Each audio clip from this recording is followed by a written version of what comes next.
Good evening, baseball fans and music lovers around the world. I hope all is well.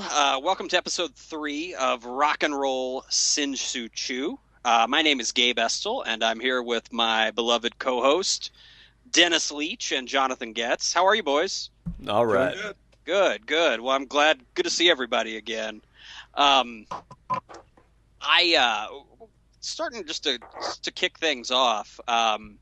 Before we get into tonight's focus, we're 6 weeks into the season. What do you guys? Any major observations so far from you guys? I just wanted to throw that out there. I know I'm going off script a little bit here, but Sure. Yeah. just we're 6 weeks in. You're kind of starting to get an idea a little bit. I mean, it's still early. I wouldn't say very early, but early. Well, Gabe, I think that one of the biggest surprises is obviously what you saw coming this whole time for the White Sox, and that is the power surge that has come from the Gentlemen, equator. we have a hitting machine down on the south side. Yep. He came over from Cuba. He didn't know anybody, and now everybody. I want to see in the parking lot like bootleg Cuban Missile Crisis like T-shirts. Well, I mean, we've got not that this is terribly uncommon in baseball in 2014, but we've got 4 Cuban guys. Yeah. Oh yeah. Yeah. We're the Cuban crew, man. Between him and Ramirez and Diane Viciedo, and I think Alejandro De Aza, I think as well. There's one more. We've got a good Cuban faction going. Yeah. So Yeah. but no, I mean, obviously, that's, to me, you guys already know what I was going to say. Like, we have this monster that suddenly emerged at first base. And You were right, Gabe. You were right. Well, I knew he was. I mean, most people thought he was going to be good. I mean, he was pretty coveted, you know. I mean, we weren't the only team going after the guy. And I saw his numbers in Cuba, and they were like, seriously, like video game number. Yeah. It's like in 60 games, the guy hit like 350 and like 32 homers. Like, just insane, you know. Just like I said, like what you'd hit with Jose Canseco on RBI Baseball, Right. or any member of the American Dreams on what is it, Baseball Stars? Baseball Stars. Right. Yeah. S&K for life, man. We've got a guy that could fit on the American Dreams roster right now. For sure. Hopefully, but no, he's been great. He's been great. As a Cubs fan, I would say my biggest surprise this year has been the pickup from Jonathan's hometown team, the Royals. There, Emilio Bonifacio. Dude, seriously. He's turned into like a spark plug for the Cubs. Just tonight, I think he's like 2 for 2 with 2 runs batted in, and he walked his third at bat, and I think scored then as well. So he's scored every time he's been up tonight, and his average is over 300. He started some new Cubs thing where all the players are like this to each other, and it's like some. Did you see it? Something like that. Yeah, I didn't know the significance, but I had to look it up because it was like every Cubs player is doing it now. So I was like, what are they doing? Yeah, but he's turned into a leadoff hitter that the Cubs haven't had in a long time. You can play him anywhere too. That's one of the biggest upsides, or his offense is obviously the biggest upside right now. Right. But ultimately, one of his biggest upsides is he can do anything but catch, basically. You know, Yeah. I mean, yeah. Well, the Cubs too have had, the record obviously I think is probably where most people predicted them to be, and the White Sox are, we're good, but I'm kind of waiting for the other shoe to drop, to use a bad cliche. But Rizzo and Castro have played well too, and in my opinion, those were 2 guys that, particularly Castro, that need to play well this year. Yeah, so far they've been doing all right, and I mean the starting pitching has been good. Mm-hmm. I mean, it's been consistent. There's been a lot of quality starts. They're just not giving Samardzija any runs. No, Samardzija. No. And tonight, right now, the Cubs are beating the Cardinals like 9-2, and Travis Wood's pitching, and so I'm sure Jeff Samardzija's like, what the hell? Yeah, I mean, Samar just put up like Cy Young. I mean, granted, this is through however it starts, but like he's been stellar. Yeah, Yeah. he's been really really good. Yeah. And the bullpen has come around. They were pretty rocky in the beginning, but it's just It's you happening get in pockets. It's just not yeah, all happening exactly. cohesively, together. Yeah, yeah. Yeah. So Yeah. Yeah. And what about over in the Great Plains, Jonathan? I What do you think make of this season? not surprisingly, the Royals' offense is nowhere to be found on most nights. But somewhat surprisingly, actually, the starting pitching is really blossomed, and not just Vargas, the free agent pickup, is pulling his weight, but Yordano Ventura is turning into a stud. Yeah. And if they could score more runs for him, I mean, the dude would have a much better record than just 2-2. But yeah, I mean he's got as many averaging at least a strikeout an inning. His whip is pretty low. So I mean Yordano Ventura by the end of the year could be their number two, and if Shields goes in free agency after the year, then he could be their ace coming into next year, and that's pretty awesome because he's a young dude, and you can build your rotation around that. I can't imagine right now, since this is his. He pitched a little bit last year, didn't he? A little bit. Yeah, yep. I'd imagine he's not. You're still paying. He's still inexpensive. Oh yeah. They've got him on the cheap for a few years. Yeah.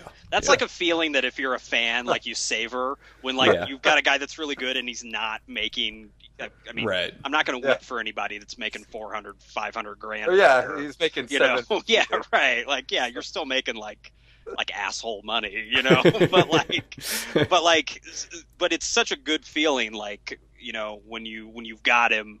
And he hasn't reached that big contract yet, because you might not have him then. After right. That. Oh, and yeah, we know that down here. Yeah. So. Yeah. Right. Yeah. Kansas City can sing that tune pretty well. Uh-huh. Anyway, okay. Well, I wanted to get that out of the way. We have played a little bit of baseball so far. So and some interesting stories emerging. But tonight, what I want to talk about is really. Kind of something that I've thought about, much like last episode for a little while. It's all three of us, to the viewers that are watching. All three of us have very parallel taste. There might be a handful of artists maybe that one of us digs, but one of us doesn't, or maybe we just haven't been turned on to the artist. But for the most part, like 9.8% of the things that Levi likes, I'm going to like. And the same could be said for Jonathan as well. Basically, I'm like you guys. I just like Kiss more. That's basically that's what separates us, I think. Anyway. But I wanted to talk tonight, though, and it doesn't have to be directed at any of us, because I don't really think it is. Bands or artists and players that you like, but no one else really seems to dig, or maybe they don't like them. They dismiss them. It's just one of the things that you feel like among your friends, and you could even, I guess, bring critics into it too, but mainly among your sort of immediate circle. Think like you're the only one into them, or you might even be the only one that likes them. So I wanted to talk about those players and those musicians tonight. We'll go ahead, since we just talked about baseball. We'll start there, if that's okay, and then we'll go on to tunes after that, and then go back to baseball with our baseball cards. Levi, I'm gonna kick it over to you first, man. Can you tell us about the guy that you love to hate, or the guy that is misunderstood by many? Well, I don't know how misunderstood he is. I mean, he's in his later years has become an open book, but that man is Jose Canseco, and he was beloved at one time in the 80s. He was a god among men, and just with everything that came out about the steroids and his whole, trying to be a wrestler and then a boxer, then an MMA fighter, and Just he's also known as, for the steroids thing, a snitch as well. Oh yeah, you know? absolutely. Yeah. But and in no defense of him in any way, like that stuff wasn't gonna somehow come out like Right. he was the only one. You know what I mean? Right. He was the only one. He was the first one that did it because he needed money. You know Sure. what I mean? Yeah. Right. If anything, feel bad that the guy needed money that bad that he was willing to do it. You know? Right. Yeah, I love the visual aids, as you guys know. So here's my Jose Nice. Canseco signed 5x7 Diamond King from 1987. Nice. The year before, he was the man known as the 40-40 man. And I just always, as a kid, I could never afford his rookie cards. I could never, you know, all of his stuff was unattainable. And now his 86 Donruss card, I think I have like 6 or 7 of. You can buy them for like $1 or $2 on eBay. Yeah. And so I remember I've said, I think when we were doing the planning for this episode, that I can remember watching USA Up All Night movies with Gilbert Gottfried and Rhonda Shear, and they would be movies with him and his brother Ozzy. They would be like the most ridiculous movies. Like one was kind of like they were like Conan brothers. Oh yeah, I know what you're talking about. One was like they were, you know, one was almost like a Dirty Work ripoff with like Emilio and Charlie. They were just awful movies, but I was enthralled by Jose Canseco as that child. And like I said, in now, you know, looking back as an adult, it's steroids changed the face of the game, and I just feel bad that he got labeled as the one. It's like steroids, boom, Jose Canseco. Right. And there's a laundry list of players that did them that have either we know about now, or looking back, it's like, oh yeah, they probably were, and it wasn't just in baseball. It was, you know, football at the time. Lyle Alzado, all that, you know, the big guys. And I don't know. I always felt bad that he became kind of the martyr for it almost to an extent. And I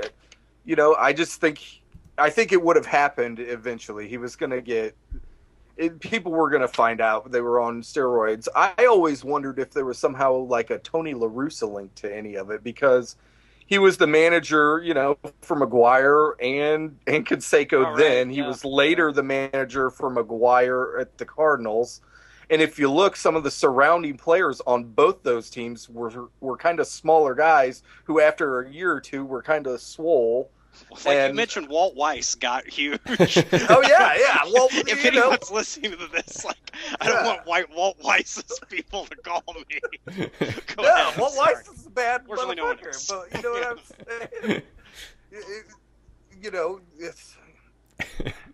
I just feel bad that he took the brunt on a lot of that, and it tanked his career. It tanked everything. But I mean, he can always say he's got 2 World Series rings. He was like a 6-time All-Star, 4-time Silver Slugger. And to me, I look at it was just as an era, a part of the game. Mm-hmm. You know, it was that was the time period. And steroids make you stronger physically. They don't make you see a ball better coming out of a pitcher's hand. Right. They don't, you know what I mean? The steroids don't make your wrists snap faster. Yeah, it's not going to help. You know, that I'm aware of. So, you know, I mean, it takes talent to hit a baseball no matter what, whether you're on steroids or not. And so love to hate him, Jose Canseco. Oh yeah. Well, you know what? One thing why I still sort of like the guy. Obviously, a part of it is nostalgia. You know, I was absolutely. I had his T-shirt. Yeah. I had his caricature T-shirt. I used to love those T-shirts. Yeah, those T-shirts are pretty glorious. And then, you know, I chased after all of his cards, the ones I could afford or the ones I came across. I also, you know, his starting lineups, I had 88, 89, and I think 90 as well. Wow. So does he get bigger in the starting lineups? Yeah, right. He actually during the '89 year they made all the guys bigger. Yeah, like all the '88 starting lineup guys are all skinny. You know, Kenner's like, come on, guys, we're using too many plastics here. Yeah, right. Right. You can see Canseco get bigger while his testicles shrink. Right. Well, what I was going to say was, at least, yes, it was to cash in, but at least he admitted it. You know that he did it. Oh yeah. Oh, absolutely. I mean, it's better than Palmero's finger wagging. You know, absolutely. At Senate hearings. Even today with Ryan Braun and that. Right. You know what I mean? It's all these new drugs that they're not even testing for. You know what I mean? Yeah. So it's still in the game. It's been a part of the game, and I mean, he was a more valiant cheater than most of them. Absolutely. I like those words. That's a great way to put it, John. Yeah, also, he gosh, what was I gonna? He I'm sorry, I've drawn a blank here for a second. He was also in the Surreal Life reality television series. Oh my God, yeah, I forgot about that. Which is entertaining. And also, I'm sorry, this is what I just thought of. Did you guys read that piece in Deadspin, like maybe 4 or 5 years ago, about working for him, or like trying to chase him down to get an interview or a story? It's pretty crazy. Read it if you haven't. All right. Yeah, it's from Deadspin. Nice. It's right up there with that GQ piece that's about, if you haven't read this either, please read it, about working for Lenny Dykstra. Yeah. Well, that's classic.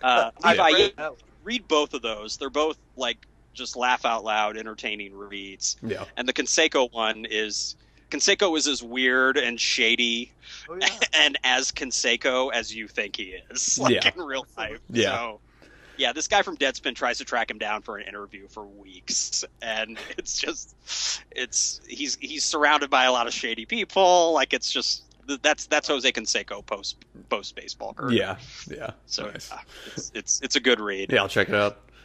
Yeah, but anyway, so Jonathan, what about you? Do you have anyone that fits this bill? I was having a hard time with this until I thought of what I grew up with, which is the Red Sox-Yankees rivalry and who the Yankees fans despise. Because generally, I mean, I root for the underdog. Granted, the Red Sox aren't considered an underdog anymore, but when I started liking them in like 89 and 90, they were. Yeah, right. But through the years, and about 10 years later, they got Pedro, and Nomar's rise as well. Right. And so I realized that it's weird because you're on the other side of the glass and you think, oh well, Pedro, he's just a god among men. There's no arguing that, but you forget how much the other team might despise him for things that you forget about. Mm-hmm. That might include throwing Don Zimmer to the ground at one point by his bald head. Popeye. And then further, the whole the Yankees are my daddy thing. Even when the Red Sox were blowing out the Yankees in the 04 ALCS and the comeback of the 04 ALCS, Pedro wanted to come out of the bullpen and even get a get a piece of the Yankees in those later innings, and he got shelled a little bit. Like they chipped away at him, so they yanked him there. And it was in the 7th or the 8th of that game where they were clinching. I think it was the Johnny Damon Grand Slam game, Game 7. And so I guess Pedro is that guy, and I think there's no doubting his greatness. I think many writers put his 99 season up there with the best ever. And he was consistent, through his early years and with the Expos and then on with the Red Sox, and he was just dominant. And he got weird there at the end. He had that little guy with him in the clubhouse. I don't know if you remember. He was getting out there. Which kind of makes me like him even more. Right. Right. Yeah. So Beautiful Jerry curl as well. oh yeah, totally. At least the Expo years. Yeah. Oh, yeah, I was Oh, gonna say, definitely. there's some Stadium Club Expos cards of his that Oh, are yeah. excellent, man. Oh yeah, absolutely. Him and his brother's Ramon, right? Yeah. Yes, yes. His brother had some good curl as well. I remember for the Dodgers. Yeah. I think Studio 91. Yeah. Most people thought I don't know. I'd have to look at old scouting reports, but wasn't Ramon like the first one to break though? Mhm. Like before Pedro? Yeah, Because I remember projected. collecting Ramon's cards. Right. Like he was supposed to be Me the too. next it pitcher. Right. You know. And he was for a little bit in LA. And he was for a little while. Yeah. But yeah, Pedro obviously goes on to have a top 10 all-time career as a starting pitcher. So yeah, it was a tough assignment for me to think about who that player would have been, because a lot of the times it's hard when you're on you have the rose-colored glasses and all that. But I think one of those my favorite players of all time would be Pedro, and he's probably easily despised by fans throughout the league, not just the Yankees. So yeah, Pedro Martinez. Yeah. You gotta like anybody that goes after the Yankees like that. Oh yeah. Well, anyway, thank you. Those are good choices, guys. As a White Sox fan, mine is pretty easy. This I didn't have to really do much soul searching with this one. He doesn't play for the White Sox now. He plays for the Red Sox. But it would be AJ Pierzynski. He is that guy that, and it might be kind of a cliche when you describe these guys, but sort of that person that you hate him if he's not on your team, but you love him if he's on your team. So I can see why the rest of the league didn't like him. I mean, obviously there was the incident where he punched Michael Barrett at home plate. Well, yeah, and that's like beating up like the kid on the short bus or something, man. Well, I want to say Barrett might have thrown the first punch, though. Yeah, I think he was I think AJ upset. Instigated it, but Barrett. Yeah, like AJ was instigating it, and then it's like I don't know. AJ was saying, "Punch me, punch me." Michael Barrett was like the most timid Right. player on the Cubs. Yeah, they were also college teammates too, at Florida. Yeah, so he's that guy that I can see why other fans despise him. Like if I now that he's on another team, I'm kind of indifferent towards him, but his time with the White Sox, and some of that has to do with catching a World Series.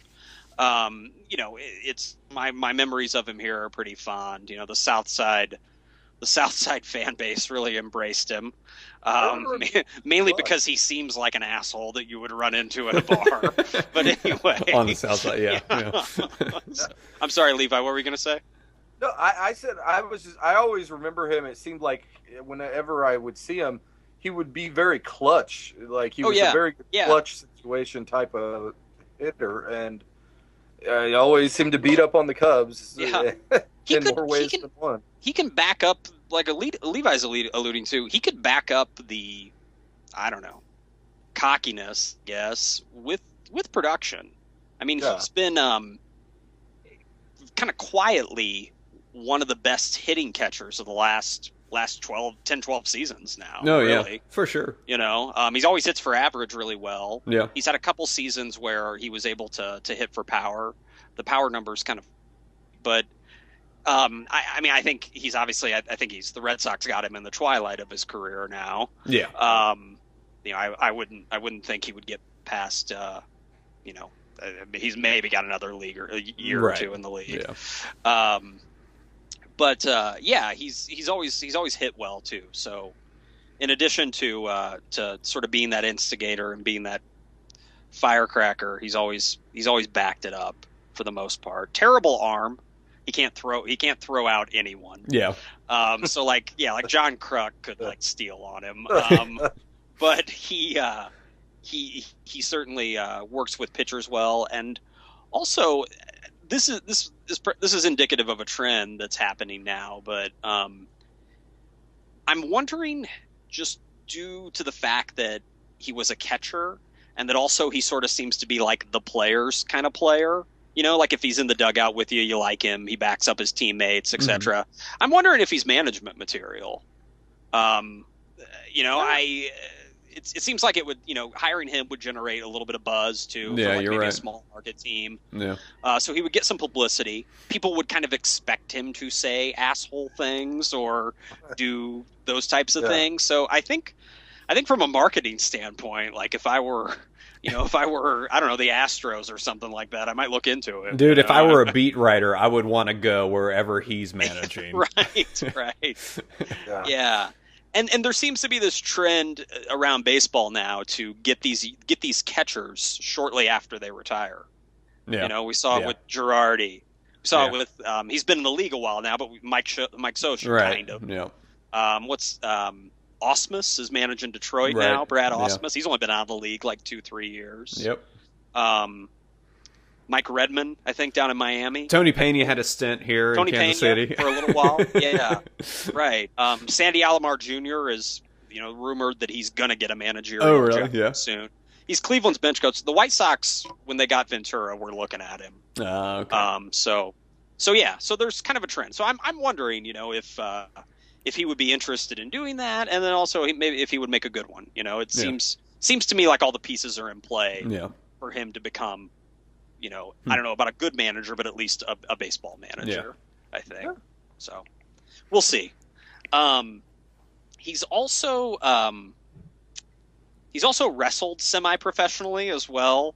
Like he's a huge wrestling, not like pre-career, but in the off seasons, like he's done stints with wrestling. I don't think it was WWE. I think it was ECW maybe. Wow. Which before it merged with WWE. He's, if you go on YouTube, you'll see it. Weird. Yeah. Przinski versus Canseco. Yeah. And I mean, all these guys that we mentioned, what I'll say about all of them is at least they have personalities. Oh yeah. I mean, listen to any interview with a professional athlete. Yeah. It's usually boring. Yeah. Just taking it one game at a time. Yeah. They speak in cliches. Yeah. And I don't think it's necessarily their fault. I mean, these guys, if you're going to see a baseball player, for instance, interviewed, he's been bred to play baseball since he was like, in grade school. Yep. And that's really like all the dude has known up until now is baseball. So he all of us, while we got into hobbies and talents and whatever, like, they've kind of been on that track of becoming a professional baseball player. It. Yeah. So that's probably gonna, even if you're an extrovert, that's probably gonna affect your personality somewhat. Oh, for sure. Yeah. So at least all three of these guys, like, they stick out. I'm kind of for any professional athlete that stands out. I mean, just they're fun to watch, and you kind of put them on a different scale. It's like Brian Wilson for the Dodgers, the guy that used to play for the Giants. If I saw him at a party, I might think it's kind of contrived. You know what I mean? Yes. But like that he's in baseball, I like it. Right. Just because he adds flavor to the game. Yeah. So we need the, we need the Cansecos and the Charles Barkleys and the, we need those people. Sports needs those people. Yeah. Believe it or not, that's actually a great transition into my album.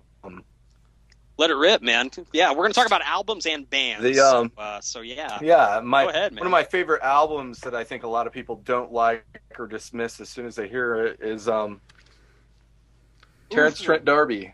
Nice. The Hard Line, a Queen 2.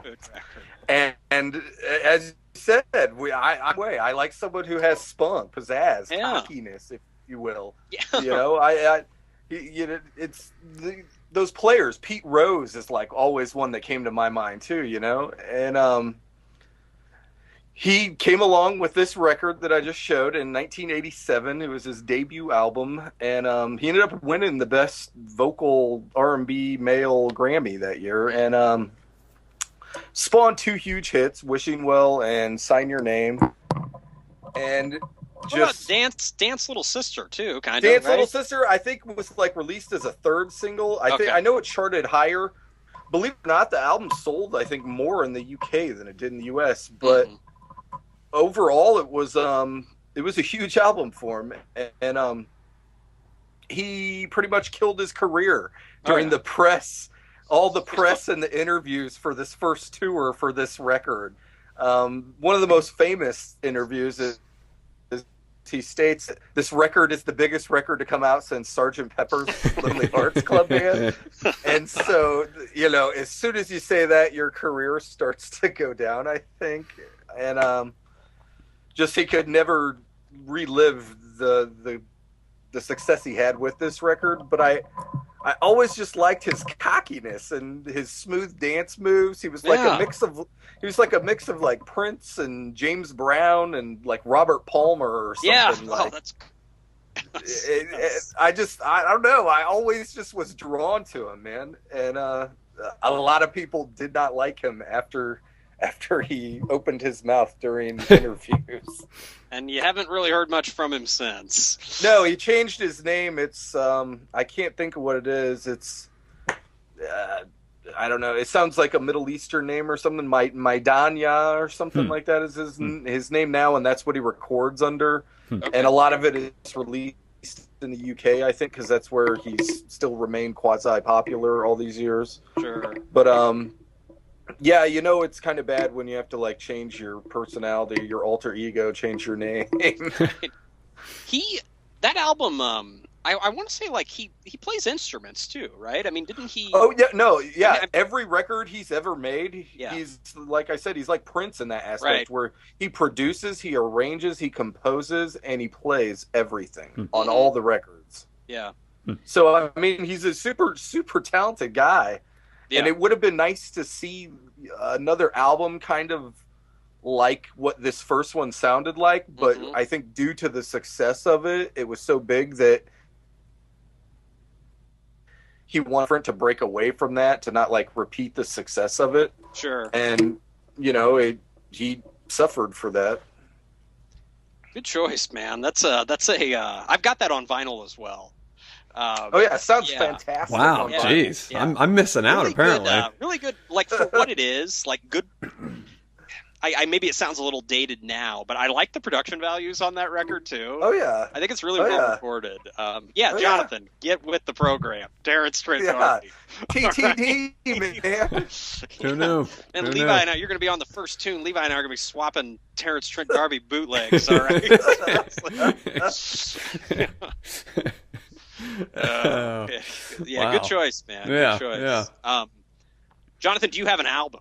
I do. I often have to defend this album. It's from an artist we all appreciate, but sometimes he produces records that some people don't enjoy too terribly much, and it's Neil Young's "Are You Passionate?" Oh, okay. "Are You Passionate" came out in like 01 or 02. It was post 9/11, and that's significant because "Let's Roll" is on there, which he was criticized for. He recorded that song like within, I don't know, he wrote and recorded it within a week, because that's what Neil Young does. But no, because he's already written like 56 songs today. Right, exactly. And he's like 2 time zones behind us. Right. Apparently, actually, him and Jack White are going to be on Fallon. They're going to record and cut the record live, all in one session. So that's fun. Yeah, it's going to be a one-off, one copy. Yeah. That's like the epitome of Neil Young right there. That's like an Onion headline Neil Young story right there. If Neil Young could somehow make his albums come out on like old-time phonographs where you got to spin them, he would do that. But they're live at the same time somehow. Yeah. Like his new video is on like Viewmaster. But speaking of, like, that's a good choice, Jonathan, because I'm one of those people, like, I don't really care for that record. It was one of those things, like, I bought it right when it came out, and let's just say I didn't listen to it too many times. Sure. There's no On the Beach. Well, no. I guess, I just found some of the tunes kind of forgettable. Like, I don't know. Go ahead. I'm sorry. Well, no. a lot of times with some Neil albums, you are going to have one or two. I mean, geez, So on much some quantity. albums, he literally uses the same tune but different lyrics. I mean, Right. it happened on Sleeps with Angels, which is one of my all-time favorite Neil Young albums. So, but at the same time, this was like the closest thing. Some of the tracks on here were the closest thing to Neil and Crazy Horse that had happened since, like, I think Broken Arrow came out in '96. So it had been 5 or 6 years since Broken Arrow, and then he was going to be recording with Crazy Horse for several more years. I think when Greendale finally came out. And so there was a huge gap there, and like this was the closest that we came to that Crazy Horse sound. And you were talking about production value, and I think I mentioned it at least once a show, but the production value on here, even with some of the songs that I don't really like that much, is so good that I still like to listen to it just for that alone. And so this is one that I always find myself defending. Though this is, this is eternal cutout bin. Rolling Stone maybe gave it a 1.5 stars. But it's one I'll always defend. Yeah. Yeah, I mean, I don't think it's as bad as some of his other records. I mean, I've sat and listened through Trans and some of the other '80s records. Sure, yeah. I actually have Trans autographed. It's like I have Neil Young's worst album autographed. That's awesome. Go figure. But yeah. I always did feel like he took some flack for that Let's Roll right after 9/11, and it was like society was gobbling up Alan Jackson at the time. It was like, where were you when the world stopped turning, or whatever. And it was like a double standard. Like, being he wasn't in country music or anything like that, I guess he shouldn't have been able to do that. Right. He also sang on Ohio too. Yeah. Yeah, exactly. Yeah. I'll tell you this, Jonathan. You've convinced me to give it another listen. I probably haven't listened to it since so I think you'd be able to salvage a few things off there at least. I might with a different set of ears a little bit, or a more maybe evolved set of ears. I might. It's always fun to go back and do that, dude. At the very least, She's a Healer, last cut on here, 9 minutes. Yeah. He's always good for one of those on every record, even his shitty records. He'll give you an over 8-minute tune. Yeah, definitely. God, speaking of Neil, if we ever do an underrated albums episode, I don't know if it would be the first pick, but Sleeps of Angels would be up there. Without a doubt, it's one of my favorites. Yeah. Yeah, that's a pretty underrated record. Yeah, spooky record. Yeah, mine. This one kind of just came to me today, and it's I had a hard time thinking. It was easy for me to think of some bands. I picked one, but a few more came to mind. But for albums, it was tougher. And I think, like Jonathan, I selected an album from one of my favorite artists, but it's not an album that's, cited as a great record. Most critics didn't like it, and I don't really think a lot of fans do as well. The album is 1976 Technical Ecstasy by Black Sabbath. And this isn't a Sabbath album that I admit, like, I got into just a few years ago. It doesn't have any singles on it. The only song that would be sort of close to a single, maybe it was really single, would be Dirty Women. And that's the one, like, they've kept in the set list, like they play it still. But it doesn't have any popular tunes on it. And I think most people think it's sort of a blemish in their canon, because it's not that heavy, even though they sing about sort of the same kind of macabre things that Sabbath always sings about, it's like set to music that isn't that heavy. And it's an album I like. I wouldn't say it's one I love, but it's an album that I haven't heard anybody else say they like. Most Sabbath fans just kind of stop after Sabbath, Bloody Sabbath, Mm-hmm. well, maybe Sabotage as well, but you could kind of see the direction they were headed in with Sabbath, Bloody Sabbath, and Sabotage. Like those two albums kind of have prog flourishes to them, which is probably just evocative of the time, 1973, 74. Everybody sort of for a little while was kind of sort of wanted to sound like Yes and Emerson, Lake and Palmer a little bit. And I think Rick Wakeman even played on Sabbath, Bloody Sabbath too. But anyway, Technical Ecstasy, though, if you guys haven't given it a listen in a while, I highly recommend it. I think it's got one of my favorite opening tracks of all time in Backstreet Kids. And that song's kind of a ripper. That's probably the most rockin' song on the album, and the rest of the album really is a little more mid-tempo and ballads. But to me, the fact, like, I really like Sabbath, or I really think one of the things that makes them a great band is when they don't play heavy, just as when they do. And I don't think that side of their career really gets the respect it deserves. They took some chances as well. In '76, they were still a pretty huge band. I mean, they were they were an arena band. At that point. I was going to say they're playing stadiums. Yeah, playing stadiums, played in arenas. 1976, they were going through personal turmoil. I mean, Ozzy and Bill Ward had really started to go off the rails at that point. Actually, bad play on words. They were on rails, I think. I think they were doing rails. Just going off the rails. There were lots of rails involved. Yeah, right. Yeah. So 76, they were a huge band. And they put out this album that really took a chance, and it didn't pay off. I mean, they still remained a really big touring act up until Ozzy left in 1980. But this album, and then the next one too, which I'm not going to expand on because I thought about it too, but I don't think it's as strong overall. Never Say Die is the other album. Those are kind of like the two forgotten Ozzy records. They were still huge when they put them out.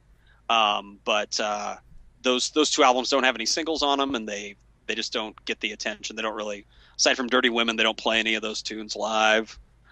So yeah, it's to me, it's like prog metal, but it's even got sort of a kind of a polished feel to it at times. It's a really interesting record from a band that is doing a good job of trying something different. I don't know if they pull it off on every track on the record, but I like the ballsiness of it. Oh yeah, I agree with you. There are times, and I mean, if it wasn't such a distinctive voice in Ozzy singing, there are times where you would be like, "This is Black Sabbath." Oh yeah, yeah.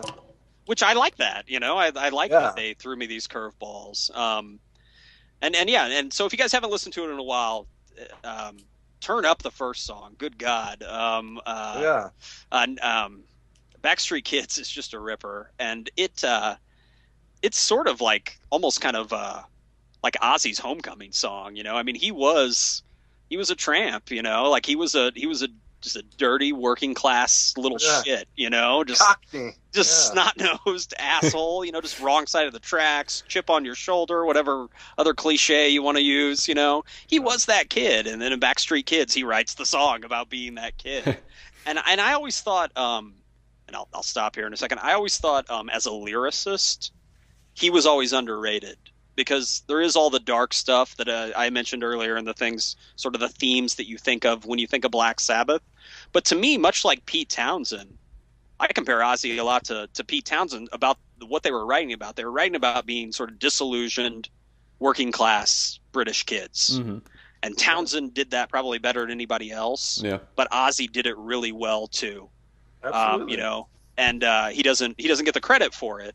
But he should be mentioned in there. One of the better sort of working class songsmiths, for lack of a better term. Yeah. So yeah. Interesting. Yeah. So anyway, good stuff, guys. Really good stuff. Yeah. We'll stick with music here, and then cards. Jonathan, do you want to start this one off as far as, because we had to choose an album. and then we also had to choose a band that fit the same criteria. Yeah, basically. yeah. The band's a little bit different because some of these bands aren't maybe some of our favorite bands. But anyway, I'll let you go ahead and take over. Yeah, and so I think for me it was hard as well because I like to think the music I listen to is pretty universally reputable and agreeable that it is quality. But what I settled on, anyway, what I settled on was somebody who I believe is at the very least hugely underrated, though critically acclaimed at the same time. But he's more critically acclaimed for kind of his early stuff than what I really like, which is his later stuff, and that's Conor Oberst, Bright Eyes, and also his own other projects. I got Casadega, his record, his Bright Eyes record from, gosh, that may have been almost 10 years ago now. It's one of my top 20 records of all time. I mean, the stuff he's doing, both musically and lyrically, I mean, he kind of has this reputation. Early on, he had this reputation of, singing about being dumped over and over again. And we saw him actually open up for Wilco, and I think that was '02 or so in Boulder, Colorado, and he was singing about being dumped. And so it wasn't a huge impression then, but when I picked up Casadega, I realized, wow, this is some really impressive stuff. And his production is always solid. Even his side stuff with Outer South, the Outer South record, is amazing. I mean, it's that band rocks. I saw them. They played at the Beaumont here in Kansas City a few years ago, and it was awesome. I mean, it was like all these girls screaming and then me screaming, but no, he's really underrated. He's one of the better political songwriters of the past 10, 15 years. He wrote that song about the Arizona sheriff, right? Yeah, Joe Arpaio, yeah. And I've seen those lyrics. Those are he definitely he made contact with that one. Yeah, I mean, he doesn't sometimes he doesn't mince words, but at the same time, he could if he wanted to. He could be more elegant if he wanted to, but he picks those times to he picks those moments to be more straight on and just to kind of tell it how it is. And so he kind of has a couple gears in that sense. And then, I mean, his song crafting is just phenomenal. And so yeah, and it's my impression he has this reputation as more being, kind of a 80% female fan base sort of thing. But yeah, he's come a long way. And I think he gets shortchanged a lot because of that early reputation. He's come a long way, and I don't know if I'm mistaken. Has his popularity kind of suffered for it a little bit? Well, I mean, I imagine I feel that like the buzz has died down. Oh, for sure, for sure. But that doesn't take away anything. I saw him with the Monsters of Folk. It's been a few years ago, and I don't know that much about him, but I dug what he was selling. Yeah. So I'll like I said, Casadega, top 20 all time, easy. Cool. Yeah, I'll check it out too. Check it out. Yeah, I don't think I have it. I don't think so. I sold a lot of Bright Eyes records while working in the record shop, and that Monsters of Folk album. I just never really.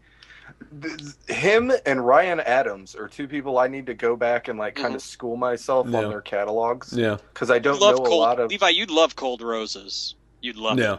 I mean, it's like the album like the 1970 Grateful Dead never recorded.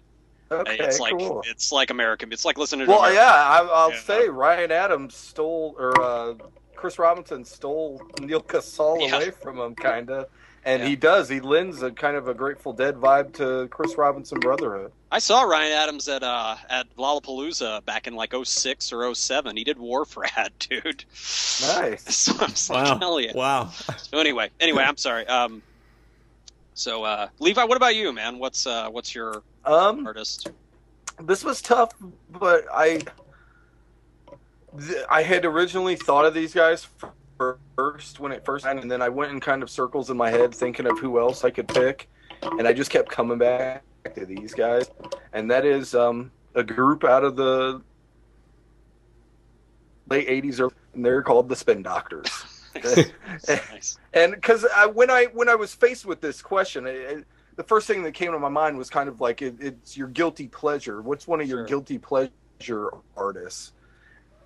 And they are that pocket full of kryptonite on CD. And I bet I have a copy of each car because you can find it at any garage sale in the United States. Yeah. And, it's been in my garage sale. I never even owned it. Right. Yeah, exactly. Right. Yeah. They started in the late '80s as a band called the Trucking Company, and John Popper was actually in the band. Him and Chris Barron were friends in high school in New Jersey, and John Popper decided to leave and start this group called Blues Traveler, as everyone knows. And the Spin Doctors was formed out of what was left of the Trucking Company. And they were out of the New York wetlands scene, or the Sweatlands, as John were known as like a jam band. Like they would play long, extended jams live. And they had the studio come out in '91, as I mentioned, called Kryptonite, that just blew up. It was huge. In its early stages, I think they were in. They hooked onto it. It just, the video for Little Miss and Two Princes, these songs were shoved down your throat. You heard them in the Kmart. Yeah. You heard them at the grocery store. You heard them at the gas station. They were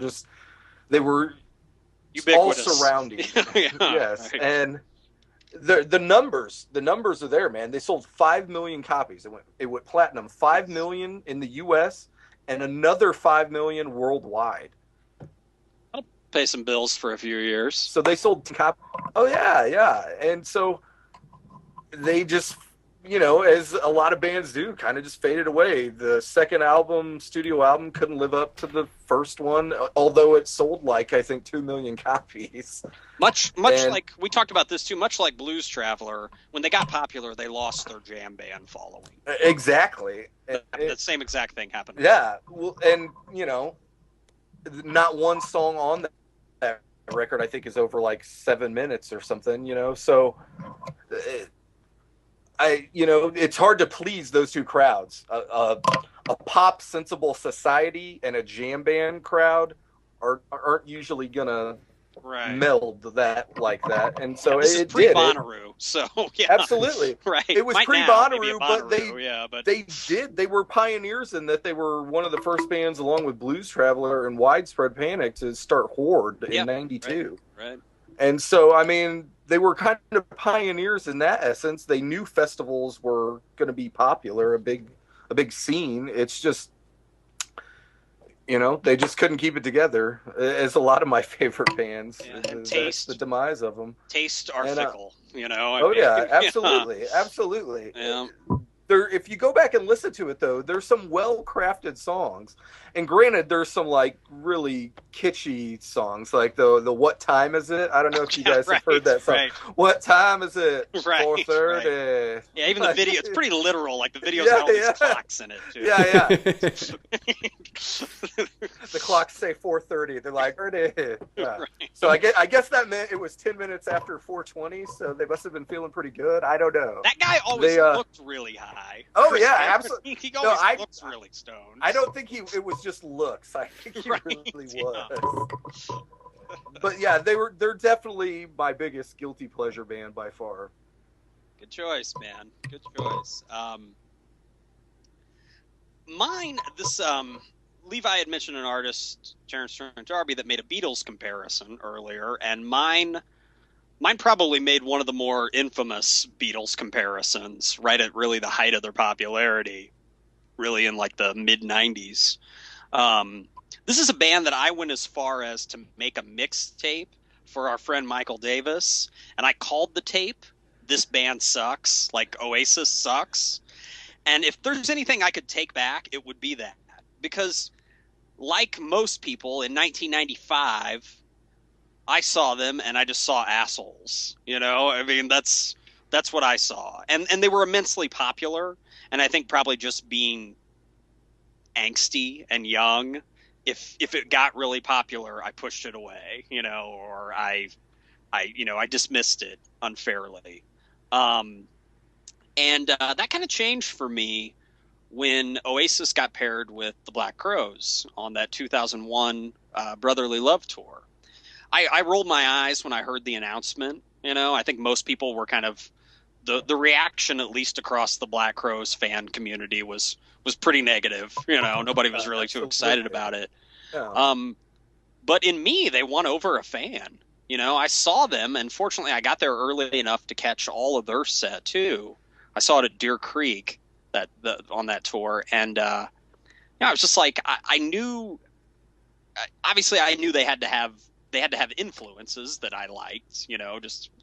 They're British to the max, so obviously all of the British god bands, particularly the Beatles, influenced them.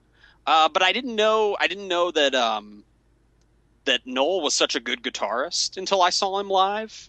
I just hadn't really paid much attention to that, and he plays that really big Epiphone and just gets a really good sound out of it. And I don't know. They also had Zach Starkey on drums when I saw them, and he's a hell of a drummer. Obviously he's got the lineage, but I'd seen him play with the Who on a couple occasions prior to that, so I knew what I was getting there. And then obviously sounds like a geek, but I value Chris Robinson's opinion, and he always dug him. He always had good things to say about him. So I was like, all right, so I gave it a chance, and I've liked them ever since. I've bought, ever since that show, I've bought their albums as they've been released. And I dig them. And I think their latter work, the last 3 albums that they put out, if you guys haven't given those a chance, give them a listen. Yeah. Starting with Heathen Chemistry from 2002, and then they got an album called Don't Believe the Truth, and then their last one before they went on hiatus was called Dig Out Your Soul, or is called Dig Out Your Soul. And they're really they're kind of like, they're psychedelic pop, with good hooks, good guitar parts. They know how to use feedback sparingly but effectively, and like we talked about with our players, like, doesn't every scene need a couple assholes? I mean, they if someone is self-aware enough to admit they're an asshole, and those guys sound like they would be the first 2 people to admit they're assholes, you're fine in my book. If you can own up to being a dick, whatever, that's fine. Yeah, absolutely, right? I saw that tour as well, and I came away kind of the same way. I was impressed with them. They put on a really good show. And I can't remember if I was in St. Louis or Chicago. I can't remember where I saw them, but I want to say, was Space Hog an opener for them maybe as well? Yeah. Mm-hmm. Yeah, that was a great show. It was I got there early enough to see Space Hog because I had a friend who, granted, and I don't hardly see this person or talk to him anymore, but the same guy, he turned me on to Space Hog and he turned me on to Gomez. Like, Space Hog, would have been 97. He turned me on to him when they came out, and then me on to Gomez with Liquid Skin in 99. And good choice. It was a overall great show. And I think, like you said, I first always connected with them because it was like the 2 brooding brothers type of thing, and they felt like a kinship there easily. Right. And it was a really good tour. And I'll admit, I was in the same boat as you, Gabe. I think I would have probably owned What's the Story Morning Glory back in the day if I would have gotten over my, I couldn't like it because it was too popular type of thing. Yeah. And I kind of felt that way going back about, it's off topic, but the first No Doubt record, the Tragic Kingdom one that came out, I hated them, just because they were so popular at the time. Right. But I've gone back and listened to some of that record, and it's not bad at all. Yeah. Yeah, it's when you give it a new, just, I don't know, maybe it's aging. Fresh whatever. listen. Fresh listen, yeah. I could list quite a few bands like that you wouldn't catch me listening to in the mid '90s, but I have an appreciation for now. Yeah. So with Oasis, yeah, I dig what they do, and I dig their later work too. I guess I'll end by advocating for those last three records, starting with Heathen Chemistry. Give them a chance if you haven't heard those. They're good. You'll see me All right, listening guys, on RDO. Yes, yeah. Let's go ahead and reveal our cards. I have a card. I didn't have one last time, so I'm gonna go first tonight. Because I offered a card up. I gave you an idea, but I didn't have the actual physical card at hand. This guy probably has one of the most badass, not only baseball names of all time, but just period names. So strictly based on nomenclature. The guy's name is Razor Shines, okay? Wow. Razor Shines. Yes, from the Expos. Nice. Whoops. This is an 86 Topps. Yep. Okay, Yeah. I always liked this card, this design. Oh yeah, great card layout. Mm-hmm. And Razor didn't play very long. He really, over the course of 4 seasons, he only played in like 70 games. So, and it was all with Montreal in a couple different stints. So he didn't have much of a career, but his name is awesome. And also he was, I believe he was let me confirm this here. He was the Mets third base coach a couple of years ago. Oh, really? 09. Yeah, 09. So he's still Mets in the game. third base 09. Yeah, So, nice. so yeah, I'm gonna go with Razor Shines. Razor Shines. Strictly based on his name, because you have a name like that. It's a good looking card, man. Yeah. I always liked the Expos logo too, man. They had clean looking uniforms and clean logos and stuff, man. Oh, yeah, Yep, dude. absolutely. Cool. Good stuff. So yeah, Razor Shines for me, 86 Topps. Levi, Nice. what about you, man? This is a 1982 Topps Ryan Sandberg rookie card. Nice. And Well, I could never, ever afford this card as a child because, like, at one time I think it booked over like $100 in Beckett.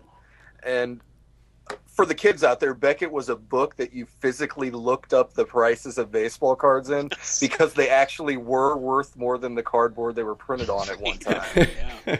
And so, Whole industry built this card, it was super elusive at the time, even though, you know, if you rounded them all up nowadays, there are probably 5 million of them that they printed.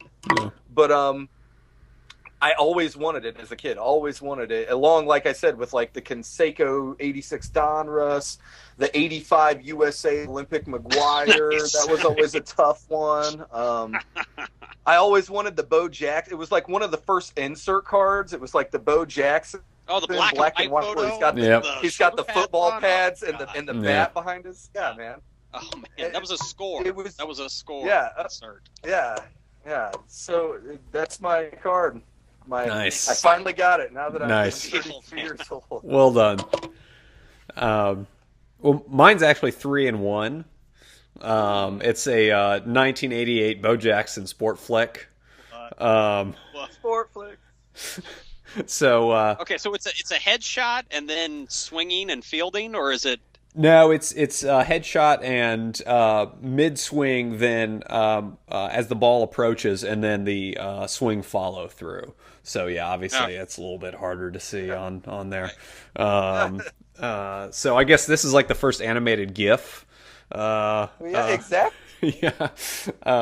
But I remember buying these. You would only get what, like 4 in a pack, 5 in a pack, maybe. Yeah, There's they're thick cards. like 6. Yeah. Yeah. So I don't even think they made everybody like they just made some of the better players, right? Though I have to find it though. So it might be a later edition. My card of the week is I think it's a Randy Johnson on the Expos sport flick. So it was early. Maybe I made this up. Maybe I dreamt it, but I think I have a Randy Johnson on the Expos sport flick. Yep.